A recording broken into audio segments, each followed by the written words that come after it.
dia, galera. Primeiro, a gente só vai dando continuidade que a gente já viu na nossa live. A gente faz uma relembrando sobre a questão da teoria do conhecimento. Hoje a gente vai ver a importância que essas ciências têm e como é que esse processo aconteceu.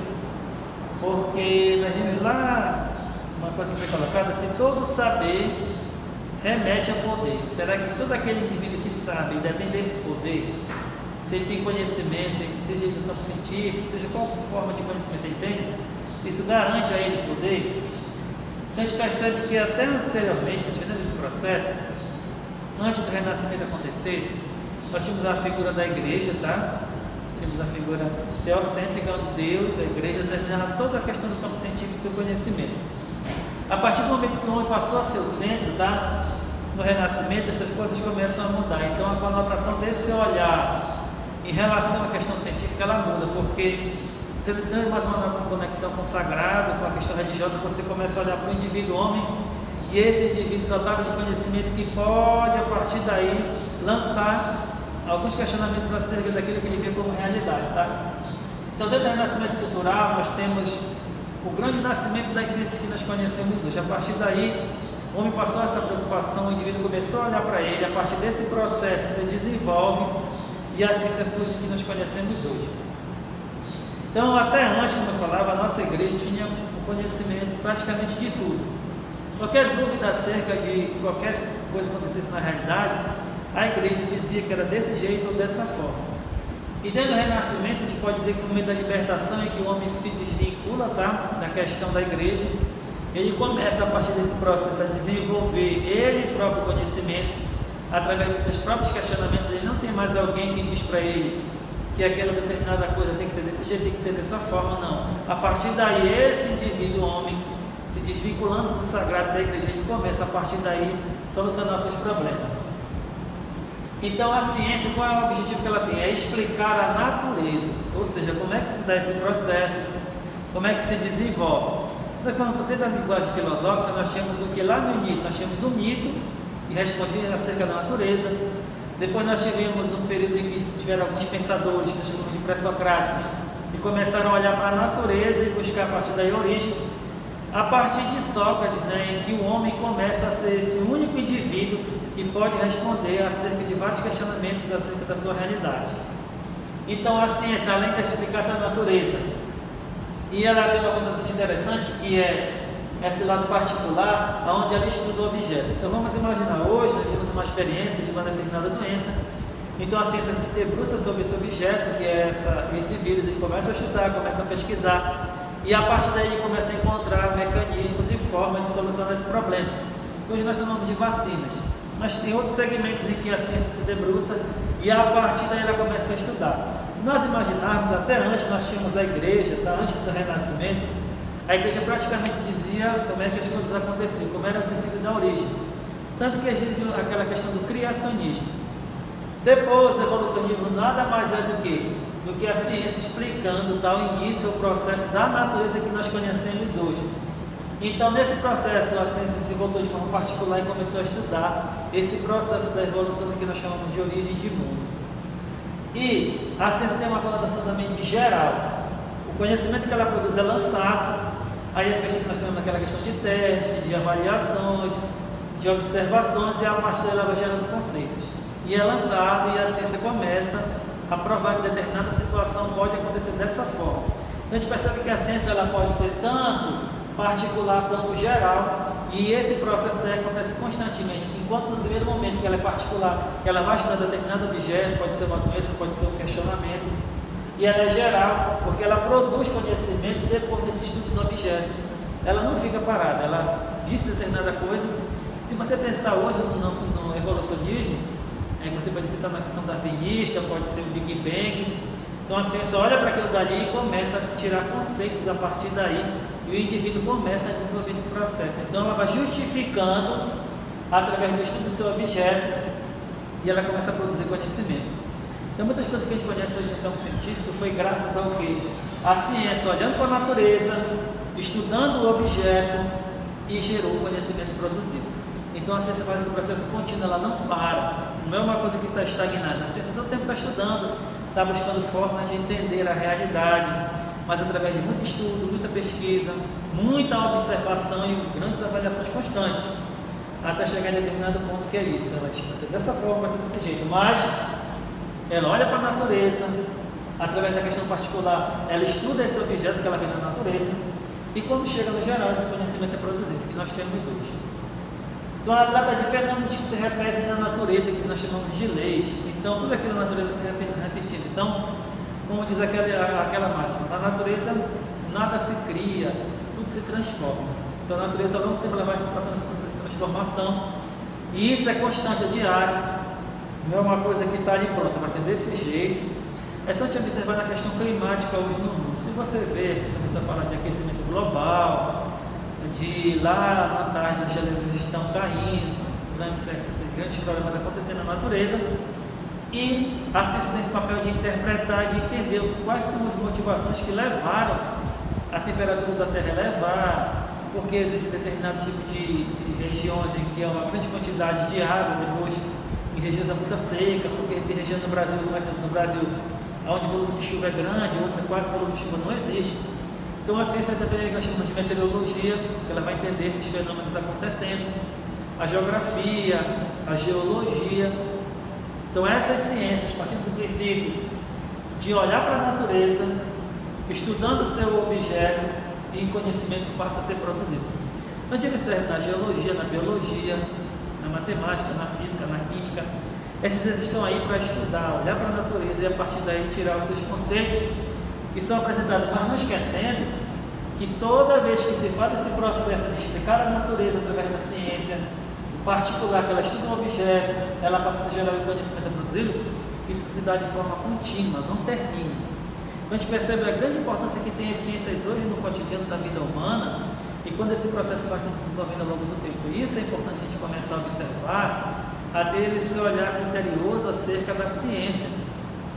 O quanto ela contribuiu ao longo do tempo, está nesse processo todo de formação do indivíduo, de ter novas visões acerca do mundo, não tendo mais aquela conexão direta com o pensamento da igreja que determinava a Idade Média, até chegar na Idade Moderna, tinha uma concepção muito forte. Então o renascimento é como se o homem viesse de novo à tona. Mas se a gente falar de renascimento, que você vê na história, você vai resgatar aquela concepção lá do mundo greco-romano, em que você traz a figura do homem, e esse homem dotado de saber, de conhecimento, que pode, nessa observação, nesse processo acontecendo, desenvolver a cada dia essas manifestações. É interessante que isso vai ao longo do tempo. E até hoje, o homem ainda pergunta, ainda procura entender a sua realidade. Ele nunca abandona esse processo, ele é contínuo, não é uma coisa que está dentro de uma caixa, pronto, terminou aqui, não. Ele está para além desse processo, continua desenvolvendo, porque essa capacidade, essa habilidade, nós devemos lembrar que todo saber é poder. Então, o conhecimento para nós é uma grande arma se ela é bem utilizada.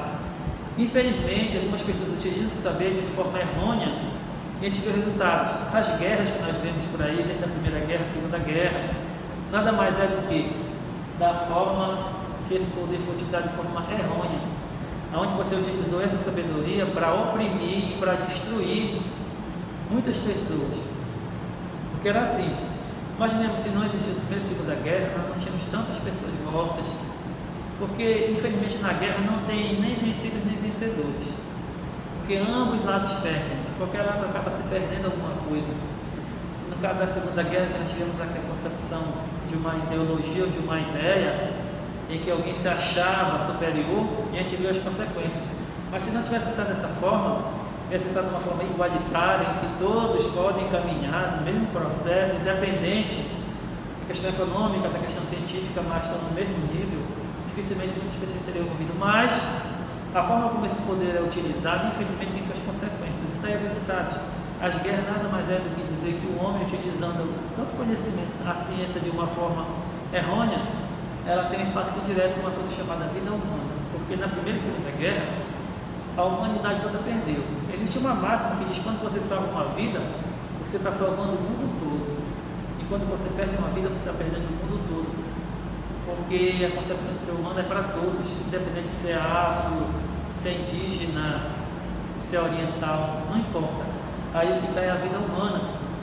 Então a ciência, ao longo do tempo, ela vai mostrando a importância que se tem. E é interessante que a gente vê ciência e religião, elas estão desconectadas, mas é interessante elas se conectarem de novo, porque ambas contribuem, principalmente para o indivíduo, homem, indivíduo, mulher, dentro dessas concepções, para se entender vários conceitos aí ao longo do tempo, desafiadores, que as pessoas não conseguem entender, não conseguem perceber isso daí. E tem suas consequências. Por isso que hoje se falar de ciência no mundo é se falar de conhecimento que é provado, que é testado, que é avaliado, que é questionado, porque a ciência todo tempo está pesquisando, está buscando mecanismos e soluções para resolver problemas do cotidiano, acerca de doenças, situações, podem ser econômicas, podem ser dentro do campo da meteorologia. Então a ciência está estudando vários segmentos no mundo para se entender esses fenômenos, que a gente chama de fenômenos, como é que eles acontecem, porque eles estão acontecendo ao longo do tempo, e isso a gente vai percebendo a cada instante, a todo momento, a ciência fazendo esse papel. Por isso que quando a igreja tinha do conhecimento, é como se as pessoas estivessem exclusivamente olhando só para frente, não olhavam para as laterais e percebiam que alguém está tentando entender isso daí.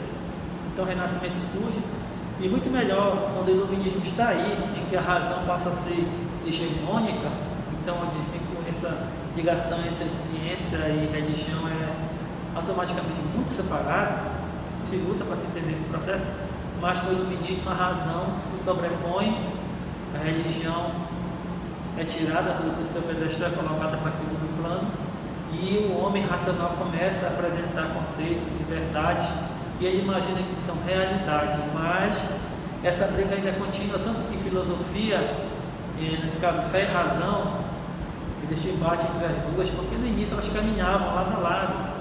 Chega a hora que houve uma separação e em cada momento uma fala, a outra cala e vice-versa. E esse processo é contínuo, então quando a gente fala de ciência, é só olhar para o antropocentrismo, tá? Onde esse homem no renascimento ressurge, esse homem que é dado de conhecimento, que não tem conexão nenhuma religiosa, ele começa a tirar suas ideias, seus conceitos a partir dele próprio, não tendo conexão direta com a religião. Então esse homem apresenta, mostra através dos argumentos, dos seus questionamentos, e a partir dele olha para a sua realidade e questiona tudo isso que acontece na realidade dele, para se mudar esse processo todo. Então é enriquecedor quando você observa a evolução do homem, não aquela evolução que está tradicional lá do homem pré-histórico até chegar no que ele é hoje, mas a evolução no campo do conhecimento. O homem ao longo do tempo começou a desenvolver esse processo e foi de forma contínua. E até hoje, quando a gente volta para a teoria do conhecimento, a gente já viu em algumas aulas passadas que conhecimento é uma pergunta fundamental. Como é que o homem conhece? O que é conhecer? Como é que você dá esse processo do conhecimento? E nós vimos que tínhamos a questão do racionalismo, depois do empirismo, depois nós tivemos o criticismo, que foi a unidade entre razão e sentidos, ou entre racionalismo e empirismo, que é uma junção, que a gente diz que o conhecimento pode ou ser com experiência ou sem experiência, mas não impede do homem conhecer, que a gente tem dentro da concepção kantiana, que é criticismo, que o homem desenvolve esse processo, e isso se dá até hoje. Então nós estamos na busca constante dessa habilidade, dessa vontade de conhecer as coisas, cada vez mais. A curiosidade faz com que o homem busque cada vez mais desenvolver esse processo de conhecimento, não é uma coisa que está estagnada. Então toda a curiosidade, se a gente observar, a filosofia quando ela surge na questão do espanto. Você se depara com uma questão no seu dia a dia, é como se fosse um insight, aí você gera um questionamento acerca daquele problema específico. Por exemplo, se a gente fala hoje de pandemia e esse processo todo, eu acho que todos os filósofos debruçaram, a ciência se debruça a pensar, a imaginar como é que esse processo está acontecendo, o que está mudando na vida humana, no campo da ciência, o que está mudando, por exemplo, na questão de pensamento, aí entra a questão da psicologia, vai entender o que está se passando por essa mente humana, nessa grande mudança que aconteceu. A religião tem seu posicionamento acerca desse momento, a ciência tem seu posicionamento, então é importante que haja um equilíbrio nesse processo, que a gente começa a observar, porque quem está dentro dessa conotação desse momento é o homem e a mulher, que está nesse processo. A religião está aqui, a ciência também aqui, e elas estão observando isso daí, se convergir para o ponto de poder resolver muitos problemas, que a gente sabe que infelizmente a gente já falou, uma grande quantidade de pessoas que atentaram contra a própria vida nesse período da pandemia, porque foi uma mudança muito brusca. As pessoas não estavam preparadas para essa parada. E é interessante quando você para, você começa a olhar para você, aí você começa a se questionar, a se observar e às vezes você não consegue entender esse processo. Então, isso daí se dá de forma contínua. Então, esse desejo que o homem tem de conhecer, de buscar entender a realidade, é enriquecedor, porque o antropocentrismo que trouxe esse homem favorece ainda, mas não favorecendo. Então, o homem é esse ser que é dotado de conhecimento, esse ser que tem esse desejo de entender a sua realidade e, dentro desse entendimento da realidade, colocar em prática aquilo que ele desenvolve. Então, a ciência, dentro do seu processo de pesquisa, de estudo, de testando várias vezes para se encontrar uma possibilidade de solucionar um problema A, B, C ou D. Mas é uma coisa que se dá de forma contínua, não para, não termina.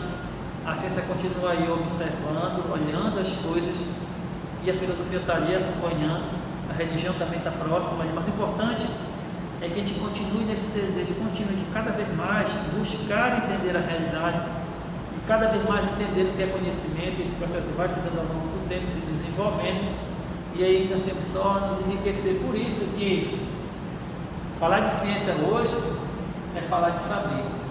E se eu falo de saber, que poder eu tenho acerca da minha realidade? Que poder a ciência tem acerca desse mundo hoje, vivendo essa mudança tão brusca?